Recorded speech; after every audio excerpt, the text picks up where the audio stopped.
You know, I found that a lot of these maps have a tendency to end with at least one character visible on screen poisoned. Anyway, Lagdou Ruins 9, we're getting very close to the end. Very close. This is actually the last long map, I guess, but they're cutting down the number of deployment slots again. Yeah, we're back down to 8. I don't know why they tease you with a higher deployment cap earlier on, only to pull the rug out from under you later. Now, I might actually want... where is Purge? Purge is still here, right? Yes, it is. I only have 2 Purges left, though. So, as you can see, this map's very different. It's another lava map, which also means that we can quite easily do the enemy control glitch here if we wanted to. Obviously, I'm not going to. The main reason why I wanted Purge, though, is... unlike the previous maps, every single Archmogul here has Shadow Shot. So, we're going to have to deal with a lot of Shadow Shotting, which is not good considering that Cormag tends to get 2-shotted by it, so... yeah, and there are very few spaces on the map here that aren't safe from it. In fact, I think at this point, there's not a single part of the map that... yeah, I think every single square on the map is currently covered by Shadow Shot, except for maybe some little... nope, every square on the map is covered by it. Yeah, I'm probably going to want to purge one of them out of the way right from the bat. Oh, if I had a longbow user, I could kill that one immediately without needing to use Purge. The question is, should I purge that one or purge this one? Purge is going to be useful a bit later on too, but from here, let's see. Well, even some of the squares can be attacked by Shadow Shot from all the way up there. Right, but other than that, we have tons of whites and a couple of Malduins. They mostly seem to have bows, from what I can tell. And a lot of bow whites. Everything here is level 20, basically. Also, these things all have cat magic. Well, actually, they mostly have cat magic. And level 20 Cyclopses that, for some reason, I don't know, I kind of feel like they should have had higher... like, you'd think that level 20 Cyclopses would have higher strength than that. And look how hilariously lower the boss's HP is than the basic enemies, just due to hard mode stat scaling. But its strength is higher. Anyway, no droppable items on that guy. There are actually a few Sword Slayers here, and 2 Cyclops with droppable elixirs, so I'll have to watch out for those. And there was 1 Sword Slayer. Javelin, Short Spear, so much Shadow Shot. And for some reason, a droppable Torch, which is kind of bizarre because the only Fog of War maps at this point are optional skirmishes that can randomly have Fog of War. Anyway, so who I want to bring here? I want to probably bring my highest movement people because of the Shadow Shot. And let's see. I get the feeling Ross is not going to be at his most useful here. Ephraim with his higher movement will probably be better, and also with his support with Tana. Now, I need an Natasha for Purge, which means by extension I probably want to bring Joshua as well. I've got Ewan here as an extra healer / man. I suppose Ewan's a bit more suited to this because he doesn't have Weapon Triangle disadvantage against Shadow Shot, although you have... actually, you have the same resistance. Oh, wrong hero. Sorry, I wanted to check Garrick. I think Garrick's stats are fine enough, and he... oh, he has support with Ross.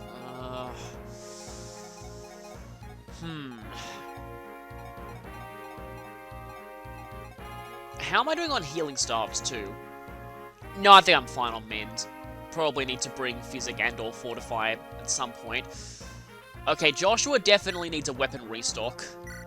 I'm gonna just go ahead and trade these off to somebody I don't really care about, because I don't want to be adding extra space to the convoy. Another silver.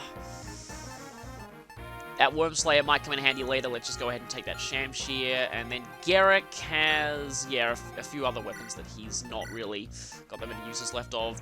He'll take a Brave Sword, and yes, I'll get rid of that Killer Axe, and... I suppose the Rune Sword might be useful. I think you're fine on Lancers. You are definitely not fine on Lancers.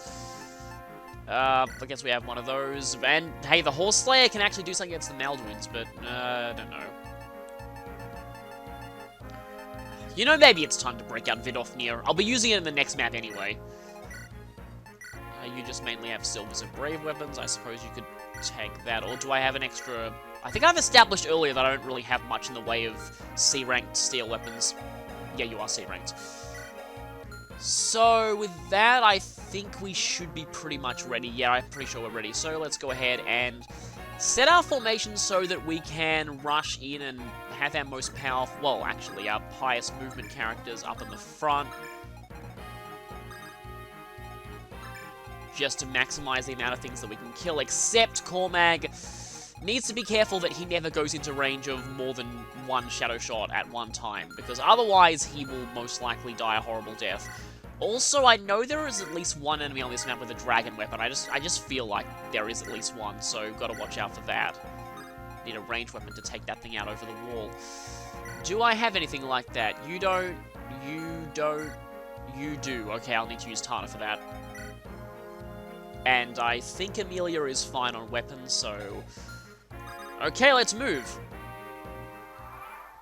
Okay, I suppose it's a little late to be doing this, but I was requested to do it, so this is going to make commentating kind of hard for me, but where is it?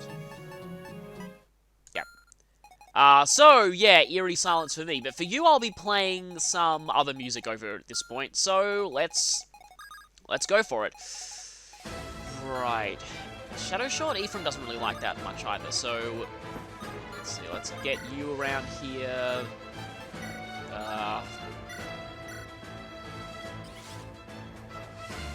Yes, even the battle's going to be silent, so I'm going to have to be playing the same music over them. And a longbow, which would have been useful if I had an actual longbow user. Unfortunately, I do not. You know what would also be useful if you had a javelin. Let's see who's the bigger threat out of you. Iron Bow and Steel Lance. I suppose the Steel Lance is technically the bigger threat. Yeah, I'm pretty sure it is. Wow, Sigmund is getting really worn down. I need to be careful of that. Is that enough damage? Oh, it's definitely enough damage. What am I thinking?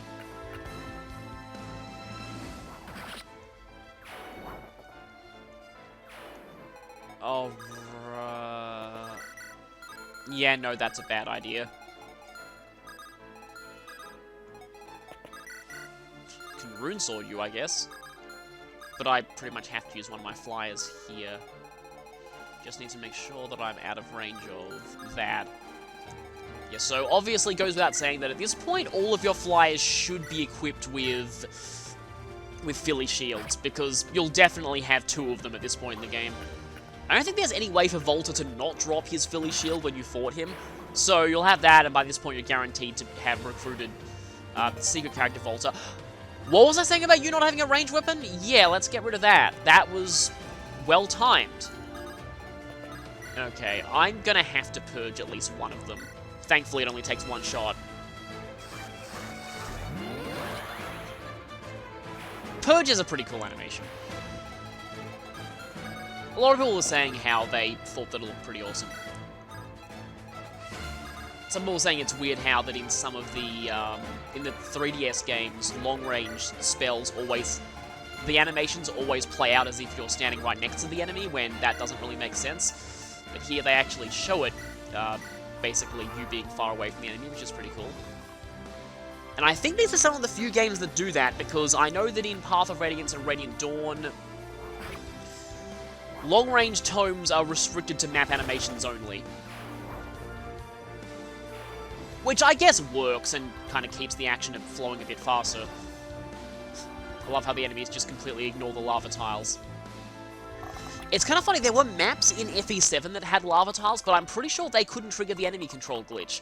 The enemy control glitch in that game worked off of mines. And speaking of enemy control glitch, if I was soft resetting, I could... Actually, wait, no, they have to end their turn on top of... yeah, right, I was thinking about it like the mine glitch. Alright, so anyway... Here is where I really wish that I had... You can't even get... Wait a minute. So you've got... Oh, wait, you have 9 movement, not 11. I don't think you had 11. Okay, 1, 2, 3... Okay. Right, now, if I trade... I'm just out of range there, I need to, unfortunately. Although, Tana could just... Yeah, Tana could trade you that. Killer Axe, Killer Lance, I mean. and kill off this thing in the same turn. Oh, right. I just realized that I need to kill the thing that's in Ephraim's way for that to even work. And I am now unable to. So that entire trade was pointless. Good job. Great job, me. Great job. I knew there was a reason why I was hesitant about having Tana trade that. Would have been better to have you trade it over to, like, do a trade chain and get that over. Oh well, let's just not kill this guy for some reason. Yeah, let's just do this. We have to endure one more turn of Shadow Shot, I guess. It's not really the end of the world. Provided that nobody gets hit by Shadow Shot and then gets hit by a lot of other things. Definitely don't want to waste a Purge on this Shadow Shot. So we're pretty much just slowly advancing, and, well, yeah, that's pretty much it. Just another one of those maps with just a lot of enemies and stuff. I mean, that is kind of what the Lagdou Ruins really is. It's just mostly lots of enemy spam and, not really that much in the way of genuine difficulty, just huge numbers of enemies. I mean, this is definitely, like, the enemy stats do get higher than they do get in the main story, but if you're using a team that's even just gone through the bare minimum of the main story, like, I tried to minimize grinding for the most part, other than to get the trainees up to the same level as everyone else, and I still ended up having a much easier time here than I thought. And this is the first time that I've done these on hard mode, like I've said, so yeah. But I guess I can give my final thoughts on the Lagdou Ruins now in some ways. I still don't find this that boring. It's definitely a good place to train characters, I'll say that much. But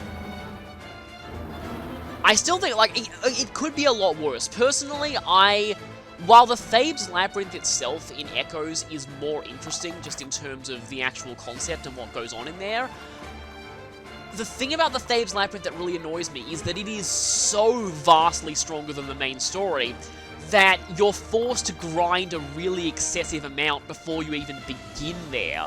Whereas the Lagdou Ruins, if you've done the main story, you're pretty much set to jump right in, which is why I definitely, in some ways, prefer this to... And these enemies are just standing right on lava panels, not even caring. But yeah, like, I was saying, anyway, basically, I'm enjoying this a lot more than if I was doing a playthrough of Echoes and had to be forced to do the Thebes Labyrinth, because that probably would be very annoying to do a video series on, because it would require a huge amount of grinding in between completing the main story and going on to the post-game, and that would be pretty bad. I still, even in my normal, like, just on my own time playthrough of that game, I haven't got to the Thebes Labyrinth yet, because I'm still stuck on the final C chapter, because of those stupid Dargons.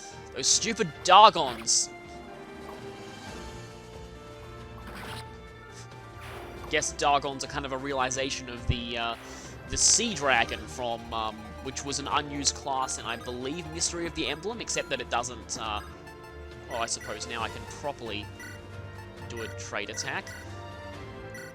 But, yeah, I believe it was the original Mystery of the Emblem, and it just had a Fire Dragon battle sprite, but it had an interesting map sprite, and which was, I think, kind of glitchy from what I remember, but it was kind of interesting that there was a Sea Dragon class considered, which would have effectively been like, the pirate counterpart, but for dragons, which, I don't know, I always thought that sounded pretty cool, and I kind of wish they did something with that in later games, and I guess they did with the Dargons. Or Dagons, right, Dagons, yeah, there's no R. I recently found out that's actually based on a real thing. I think it's from the Cthulhu mythos. Did I just put myself in range of 2 Shadow Shots? I may have. That was kind of stupid. Okay, I should be concentrating here. Okay, yeah, that's definitely 1 Shadow Shot. 2 of them with that much damage is exactly enough to kill her. Okay, as long as 1 of them misses, I'm okay. That's fine. Need to pay more attention to these Shadow Shots. They're probably the only real threat of this map. Because, yeah, if Amelia got hit by a whole lot of these enemies in the same turn that she got hit by even 1 of the Shadow Shots... Oh, okay, there was only 1 Shadow Shot that attacked her. Yeah, the lava tiles get really, really clustered towards the end. It's pretty hard to avoid taking lava damage. But, anyway. Huh. She was in range of both of them. Why did only one of them attack? Yeah, the AI... I don't know. I do really question the AI in this game sometimes, but this time I'm glad that that happened. Right. Here's the issue. Alright, I can attack both of these things from over walls. I should probably use up one of my purges here. I think I'll use up one of my purges here. Yeah, so let's get rid of one of you. It's funny, with the music off, I've noticed the animation for Purge is a lot faster than I thought it was. And now, okay, you're going straight back to lightning. Good, you're not equipping anything stupidly heavy or anything like that. So, only one more Shadow Shot Mogul left. You have a Devil Axe. I still haven't seen that backfire. I still really, really want to. Because it's always hilarious when that happens. Especially if it's against a wall, but of course enemies can't... What is it with Cormac has capped strength. He's one of the strongest people I have in my army. What is it with him and not one-rounding things? It's kind of weird that he, of all people, is doing that. Okay, I have to use Ewan to heal Ephraim now. And yeah, even though we're not getting any regular experience anymore, it's actually still not useless to fight things because we're still getting weapon experience and for staff users, staff experience. Yeah, let's just finish you off. Like, I mean, Amelia not one-rounding something I can understand because she only has a 23 strength cap, but Cormac with a silver weapon? Oh, right, let me... I kind of feel like when there's a Devil Axe Cyclops around, I should probably be equipping a sword. Well, your HP readings aren't completely off the scale. Kind of surprised Cyclopses didn't... Although, wait, there is one of the sort of super monster type enemies. There is, if I remember correctly, a giant type enemy in Echoes. So I guess there's something similar to Cyclopses, and there is like a undead, well, not undead, but like a skeleton Cyclops type enemy in one of the 1 HP in Echoes. So I guess. Okay, good thing you have the Axe Reaver back, even though you barely have any uses of it left. If I do this, I think that Cyclops is blocked, because I'm kind of worried about it hitting Tana.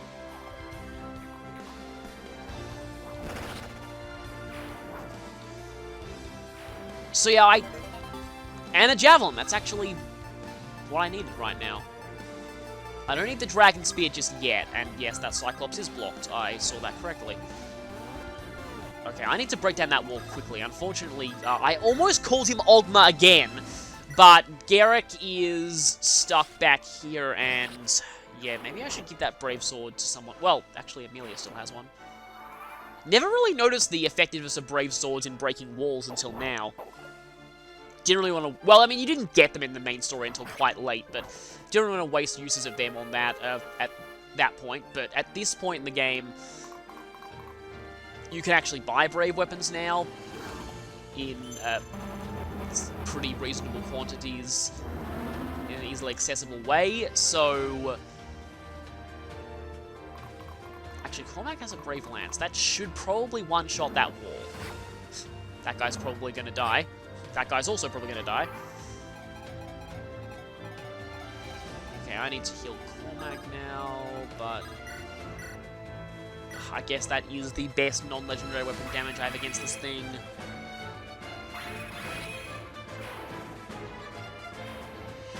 So... And there's that useless torch drop. Definitely need to heal you, otherwise bad things will happen. So, yeah, I don't want to lose my concentration too much because I almost paid for that earlier on. But what else could I talk about here? I suppose I could put Cormac into a position where both of these enemies would... And he can't quite get there, so I have to use Tana for that.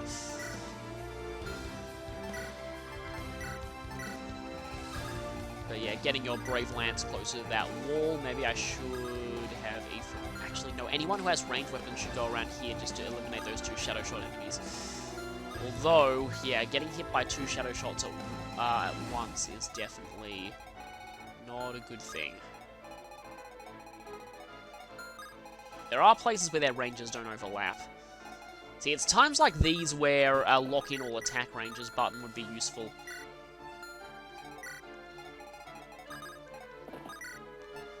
But anyway, other things to say at this point.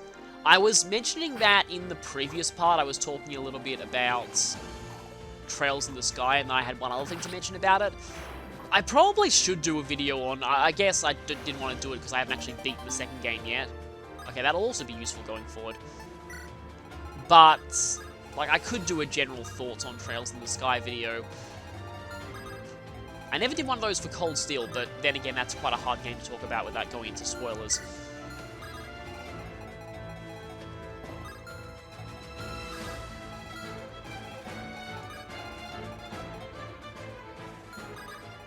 I mean, I suppose so is Trails in the Sky, but there are a lot more things I could say about it without going into spoilers, I feel. But just the main thing about Trails in the Sky SC, or second chapter, that I discovered when I started playing it, something that I really wasn't prepared for at all. So Trails in the Sky first chapter is, like, difficulty-wise, I found, I started on hard mode, because I played hard in Cold Steel, and hard in Cold Steel wasn't that bad. Basically, it was a case of easy levels hard bosses, if you know TV tropes. Regular enemies were rarely ever a threat at all, but the boss fights could actually be pretty tough. There are a lot of fairly tough bosses in that game, but I was confused as to why at some points Cold Steel was actually considered a relatively easy game, according to TV tropes. I was like, I don't really think that. Some of the bosses are pretty difficult. So I played Trails in the Sky first chapter on hard, because I'm like, okay, I played Cold Steel hard, I can probably handle this. So I found that Trails in the Sky hard was, especially early on, a little bit harder than Cold Steel. It was... and these enemies just stupidly kill themselves. But it was one of those cases of... the TV trope is early game hell. And it's the case with a lot of Fire Emblem games. The early game is the hardest part of the game by far, because you just don't have a lot of the resources that you mainly have access to. I can't kill off that thing this turn, although Cormag's kind of being a magnet for it, so maybe I can afford to wait a little bit. Just Rune Sword this guy. But yeah, because you don't have access to a lot of good magic, a lot of good quartz, the early game, I actually had to grind a little bit in the early game to survive some of the enemies. But after that, the game became fairly reasonable, roughly compared to the roughly compared to the Cold Steel. And in fact, even the bosses weren't all that hard in Trails in the Sky, except the final boss. The final boss was actually decently challenging, which I kind of liked. I thought that was a nice, like, you know, if any fight's going to be decently challenging, it should be the final boss, so that was alright. But then I went and played Trails in the Sky second chapter, and I was thinking, okay, I beat the first game on hard mode, I might as well play the second game on hard mode too, right? Worst decision of my gaming life, by far. So something that I was really not prepared for. Trails in the Sky second chapter is a really hard game. Really hard. It is by far the hardest RPG I've ever played. And I've played Shin Megami Tensei games. I would say that it's harder than any of the SMT games I played. Well, I mean, admittedly, the only mainline SMT game I played is Digital Devil Saga, but still, it's harder than that. It's harder than some of the Persona games I played on the high difficulties. It's harder than the Evil Spirit Club in Persona Q. It's harder than Fate's Conquest on hard mode. It is quite possible... Actually, wait, no. There are some really difficult platformers that I have played, so I can't consider it the hardest game I've ever played, but it is easily the hardest JRPG I've ever played. It is just an absolutely brutal, nightmarishly hard game. And that really shocked me, because when you play, like, for example, a Shin Megami Tensei game, or, I really hate this cliche, but Dark Souls, you know what you're getting into. You know exactly what you're getting into. So when the game completely kicks your butt, it's to be expected, because you've heard the game is known for being difficult. So, it's not that much of a surprise, and like I said, you're prepared for it. This game, though, whenever you hear the Trails games generally being discussed by the gaming community, usually they get discussed for their stories, characters, and amazing music, and the sheer insane amount of world building they have. I have never once had these games talked about as hard games. So I got to Trails in the Sky 2nd chapter, and I got to the prologue, and the prologue's end boss is absolutely absurd in how difficult they are. It's to a ridiculous extent. Like, you can barely even survive that fight on hard mode. And you have just barely enough items, because, okay, I don't know if this qualifies as much of a spoiler or not, but basically your item shop person is kidnapped about a third of the way through that chapter, so all you have access to is the items that you can buy from chests, that you find in chests, and you don't get many of those. You also only have 2 party members, one of whom is completely useless at anything vaguely resembling long range, because all of their attacks are just short, close range attacks. They also have a skill that sharply increases their attack at the cost of lowered defense, which is absolute suicide on hard mode, don't do it. And on hard, this boss just has so much defense and HP that even your ultimate moves just won't damage him very much. It's really insane. And also, if you try and go... So, also, not only that, but... So, okay, here's the other thing about this boss being pretty ridiculous. So, I mentioned that one of your party members has nothing resembling long-range attacks. Well, this boss's basic attack knocks you all the way across to the edge of the battlefield. So, if she gets hit by that even once, she's basically useless, because she's stuck on the edge of the battlefield, not able to hit anything. And if you thought that you could get out of his melee range, the boss will cast a free-to-cast spell out of nowhere, and the worst part is that he actually says, "You're never out of my range," when he uses it. It's like the game is mocking you for trying to outsmart the boss. It's like, "Ha! You think you broke our AI? Think again!" So, at first I raged so much at this boss fight, and at first I was worried that I'm being like let's just say a certain YouTuber who must not...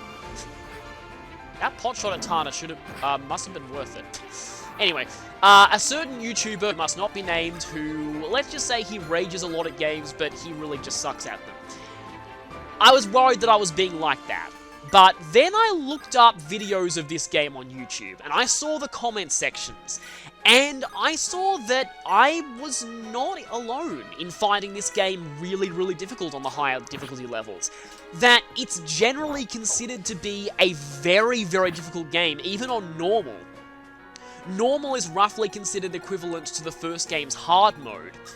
And hard mode in this game, and this is something that I was very annoyed that I only found out after the fact, is recommended for New Game Plus runs. I knew that Nightmare difficulty was recommended for New Game Plus, but hard as well? That really surprised me. The general conclusion that people have is that either hard mode was a last-minute addition to a re-release of the game that was not balanced properly, or that, as I said, hard mode was deliberately intended for New Game Plus only. Because what they basically do is they apply a flat multiplier to all the enemy stats. And the way that defense works in Trails games, even a very, very slight difference in defense can mean the difference between you doing 100 damage and you doing 0 damage. So, yeah, defense effect is a very, very big deal. And like I said, even a very slight change in the defense stat radically affects how much damage you're doing. And that same thing goes for the enemies' attacking stats as well. The enemies are just... they hit so hard on hard mode. Basically, almost every basic enemy consistently does about half your HP, or at the very minimum a third in damage, with their basic attacks. I'm being kind of a wimp here and not going forward into these guys' range, but... You know what? In all this time, I probably should have tried just baiting out their shadow shots. I'm just kind of terrified of being double-teamed by shadow shots, which will not end well. Or I could just put Natasha in range of them once all the physical enemies are out of the way. Yeah, I think I'll just wait for that. So, anyway. So, yeah. Trails in the Sky SC on hard mode is, and, like, for the most part, you can still find strategies that let you win. That's a lot of a crit rate. I'm not really comfortable with that crit rate. But you can find good strategies that help you against these fights. And it feels really satisfying to win them. The problem is, this is one of the very few games that I know of that's both really hard and has an amazing story. So, you want to... Is it just me, or is me turning off music actually making some of the battle animations faster, especially the magic? Because the Rune Sword animation was not that fast before. But anyway, so it gets me in this really annoying dilemma, because I want to find out what happens next in the story, but I'm stuck destroying myself with rage against a single boss that it takes me hours to beat. So, anybody who is getting into that game, I would definitely not recommend starting with hard mode. I would recommend playing on normal for the first playthrough. Yeah, don't make the same mistake I did.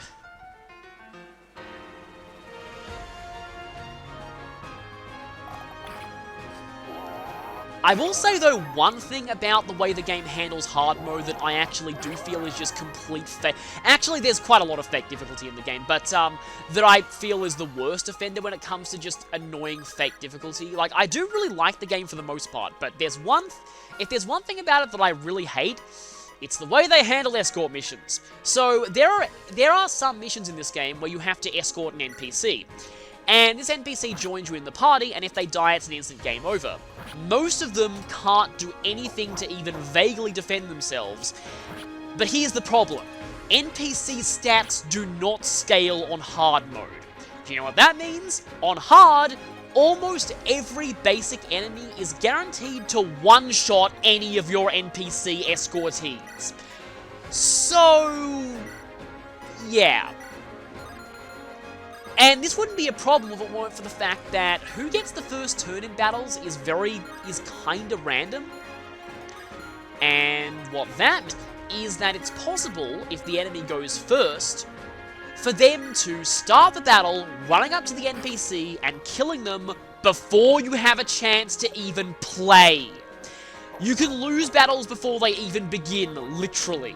And that just really bugs me about the game. Like, that just makes me very, very angry. There's also the fact that just the one-shotting means that you're forced to waste... There's a spell in the game that makes you immune to one hit. And... uh-oh.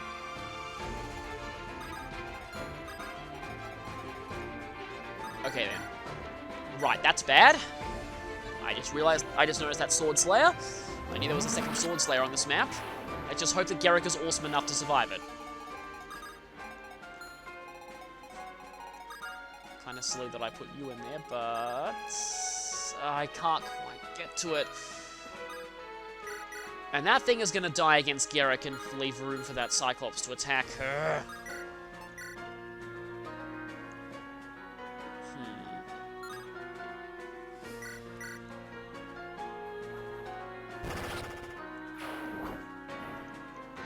But yeah, anyway, NPCs that can basically end your run of a battle before it even begins are really frustrating in that game. And there are some battles where you are forcibly getting an enemy advantage. And, yeah, there's one side quest in particular. I think it's fairly infamous. It's a side quest involving penguins. It makes sense to anyone who's played the game. But it's a side quest where you suddenly get an NPC escortee right before a boss fight, and the boss fight begins with an automatic enemy advantage, and you just have to pray that the enemies decide not to target the NPC, because if they do, you're instantly lost and there's nothing you can do about it. It's really, really annoying. The only other thing that I find, like, just blatant fake difficulty in this game on hard is HP draining attacks from enemies. So, you know how in games like Pokemon, HP draining attacks only drain 50%, please? Okay, well, that wasn't... I think he's actually safe at this point. But anyway, they only drain 50% of the damage they do. And in this game, they drain the full complement of damage, except that HP in general is a lot lower all-round in Fire Emblem than in a lot of other games. Trails in the Sky second chapter draining attacks. They drain the full amount of HP. And always. So if you have less... Okay, actually, I'll describe that later. But basically, there's one particular type of mini-boss in this game that's recurring. You fight it several times. And its basic, well, one of its basic attacks that it uses with the most frequency by far is a thing attack on hard hits for around 1,700 damage. And at this point, you have around 2,000 to 3,000 when you first encounter these enemies, and the second time you encounter them, your biggest tank has 5,000-ish at that point. So... yeah, 1,700 HP of damage is quite a big deal, but it also drains the full amount that it does. These things have 9,000 HP, and they're fairly durable when it comes to defenses. And if they so much as hit you once, they get 1,700 of their HP back. Not only that, but at lower HP, they can start using Super HP Recover, which drains about 2,500. They're getting back more than a quarter of their health just by hitting you once. And if your character, say, only has 100 HP left, the draining move will still heal the full amount that it would have done if they had full HP. So they'll still heal 1,700 with the normal draining move, even if they only do 100 damage to you. And the thing is that I found a secret to that fight, though. One-on-one, these enemies are a joke, because you can just set up the Earth Guard spell on your party members, which blocks one attack, and they only have one multi-targeting move, and it's not a draining attack, so you can block them from healing themselves just by setting up the guard spells. The problem is, later on in the game, you encounter 3 of them at once, and you obviously can't use that tactic. And even worse, the fight where you encounter 3 of them at once, as if it couldn't get any worse, they can summon more of themselves! I wish I was kidding, but I'm not. They can actually summon more 9,000, I knew there was a Dragon Axe here, more 9,000 HP mini-bosses that can drain over 1,000 HP in a single attack. Yeah, that fight is really, really horrifying. I don't even know how I won that fight that's one of the most recent side quests that I've done, but it's, that fight is something. That fight is definitely something. Ugh, I hate those enemies so much. And I've heard there's an even worse boss that comes later in the game. Like, I haven't even got to this game's personal that one boss, and every single boss I fought may as well have been that one boss. Actually, there are a few exceptions, but most of them are pretty much that one boss. And so I dread to think what the actual that one bosses are like in this game. I've already had a sneak preview, well, not sneak preview, but I've been spoiled on what one of them does. So apparently they open the fight with a super move that is 100% death unless you're equipping instant death resistant accessories. And even if you are, it still does a lot of damage. And that's what they open the fight with. So it's like, if you don't have instant death protection, nope, you're not even getting a chance to play the fight. From what I hear, though, you actually find instant death protection accessories throughout that dungeon, so it's like they're really telling you something, but it still feels like a really cheap move. And then there's one of the later bosses who I've heard is just downright evil. In that they can summon clones of themselves that have all of the same attacks they do, and the fight pretty much comes down to whether or not they summon too many clones.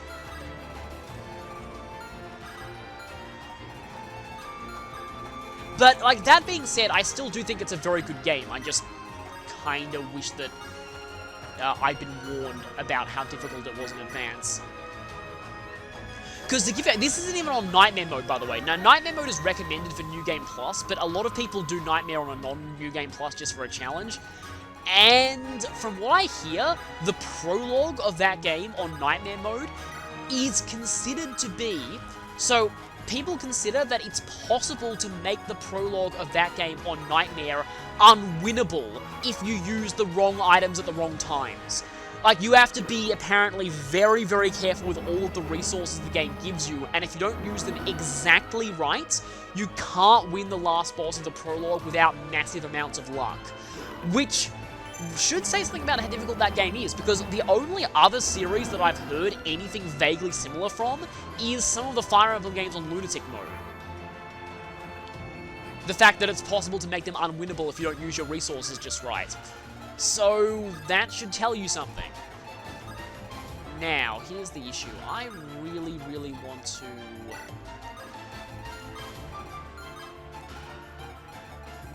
Okay, you're sneaky. But I think it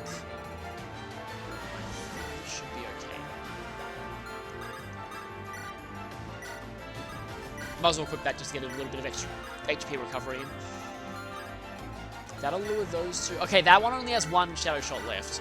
I normally don't resort to this, but I'm kind of having to because I know the AI might be stupid, but I don't want to risk taking 2 Shadow Shots with one character unless that character is named Natasha. And I can't risk sending Natasha in yet because of that Cyclops.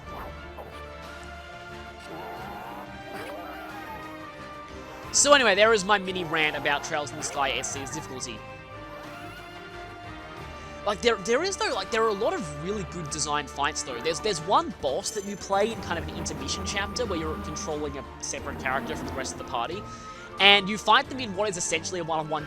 Okay, it's kind of hilarious. It's technically not a one-on-one duel. You do have one NPC assisting you. However, she is the most spectacularly useless NPC party member I have ever seen in my life. She can barely do any damage, and she dies to the boss in one hit. The only purpose she serves is being a meat shield to give you one turn of not being hit by the boss. It's kind of sad, really, but they're that useless. So it's essentially a one-on-one duel, and the way that it's done is actually really cool, because you're not required to win the fight, but it is recommended that you do so because it gives a huge amount of experience, and the way that it's kind of like well, not so much a puzzle, but you have to discover that a certain buff move is really useful and a certain debuff move as well. Yeah, to anyone who's playing Trails in the Sky SC, use Clock Down. Clock Down is pretty much the... Yeah, so it's a debuff that drops the enemy's speed by 50%. Speed in that game, the game kind of runs on a Final Fantasy X style turn order system, so speed affects how often you get turns, and speed is such an important stat in that game that the speed buffs and debuffs are so useful, and I don't think any boss in the game is immune to speed down. At least all the hardest bosses are not immune to speed down. So, yeah, they are rendered a lot easier by using speed down debuffs on them, I'll just say. So anyway, like for this boss, what you're supposed to do is you're supposed to cast Clock Up EX on yourself and then cast Clock Down on him.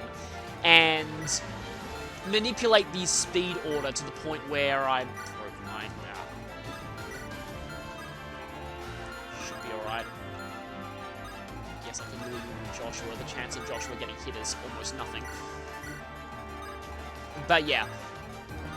It's kind of hard to describe. I have a save file from that fight just because I like it so much, and I would try and record a video of that fight and upload it, but the issue is that the fight is kind of a spoiler, so probably don't want to do that.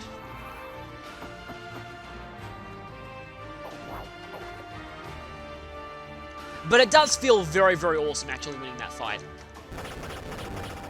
It helps that the character you're controlling in that segment is quite overpowered.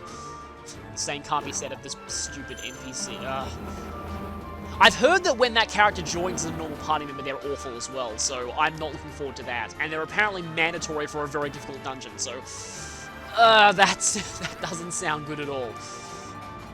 But they're just really, really hilariously useless in that boss fight. The fight would Actually, wait, no. I'm glad they're there only because, as I said, they mainly serve just to be a meat shield. They're just like, oh, okay, that's good. The boss is attacking her instead of me.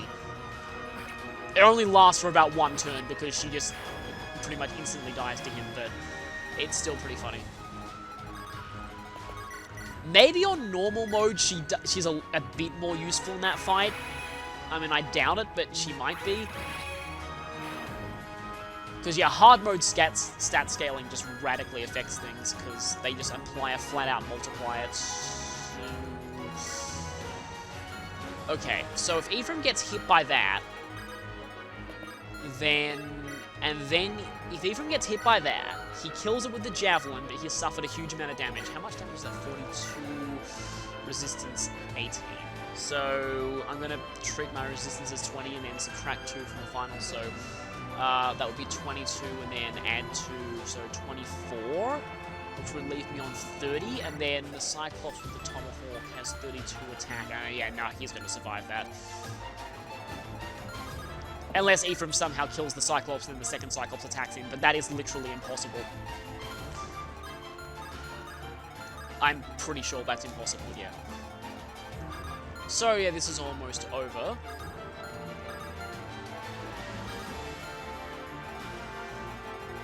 Probably should be healing Garrick here, because he's the one who's actually going to stand a chance against the Cyclopses. Now I have the actual music from that dual boss fight in my head. So yeah, one thing about the Trails series is that they have amazing soundtracks. Some people have said there's no such thing as a bad Trails song, only amazing songs and really amazing songs. It's got to the point where one of the boss themes from the Trails in the Sky games is generally considered to be more popular than the game itself. In fact, if you're in the Fire Emblem community, you may know that song. It was used as the final chapter theme for the ROM hack The Last Promise.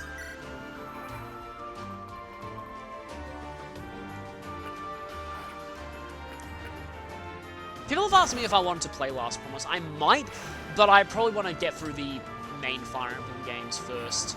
It's also the same, okay, you move. Maybe that Moogle doesn't even move. But yeah, like I said, it's literally impossible that Ephraim would kill that Cyclops unless he somehow gained Pierce and also gained a long-range, monster-effective legendary weapon or something like that. But anyway... Actually, Natasha getting hit by a Cyclops would be a really bad thing, so let's just... I was right about the amount of damage you do. But yeah, the same is true for randomizers. A lot of people have asked me if I want to do a Fire Emblem randomizer someday. My answer is I probably want to get all of the official games out of the way before I do something like that. I'd rather dedicate my time to actually playing through a Fire Emblem game that I haven't on the channel than one that I've already played but with the randomizer on it.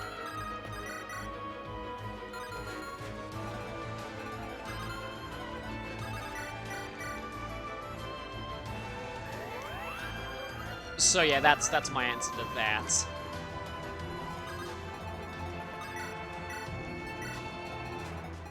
Oh, I didn't... Yeah, a Cyclops reinforcement just spawned. It's a bit late for reinforcements to be appearing in this chapter, but anyway. Almost done with this. How many turns have I taken? 60. Yeah, that's quite a lot of turns. But I was just kind of waiting out Shadow Shot. Cyclops reinforcements are a pain, though, because that's a lot of HP to eat through. Please, no more Cyclops reinforcements this turn. Okay, that happens before reinforcements. Of course! Ugh, okay, this is going to be annoying. This is going to be really annoying. I'm probably going to have to break out legendary weapons here. And even that won't kill that one. Will Vidofnir kill it? This is also where I need to start worrying about the Pierce glitch, because I've seen videos of people triggering the Pierce glitch. Actually, wait.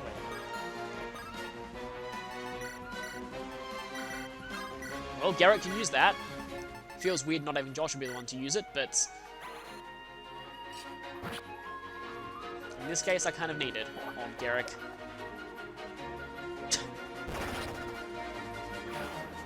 I don't think that's the most damage that I've ever seen this playthrough, because I'm sure someone's critical with a 50 at some point, but still. Yeah, I guess Immune will just... I'd like him to be fighting the Cyclopses, but he'll heal Cormac for now. 50 minutes. This has gone on for longer than I thought it would. I wonder what music I'll be using for this. At this point, as of, like, recording, I don't know. So now they have iron axes. They're not even a threat, they're just... And that's not gonna be dead. They're not even a threat, they're just a huge wall of HP. Of course, we'll later be dealing with something that is both a threat and a huge wall of HP in the next chapter, and which is thankfully the last.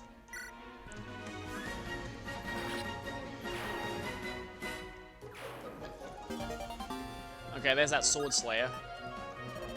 Oh wait, I'm out of stuff. Okay, let's just chuck that away. Don't throw away the Philly Shield, you can't get another one. It's not like the member card in that there's a way to get an extra one if you lose the one you got during the main game. No, you actually... Oh right, you have a Brave Axe. That's probably fine. Yeah, you actually can't get another Philly Shield at all.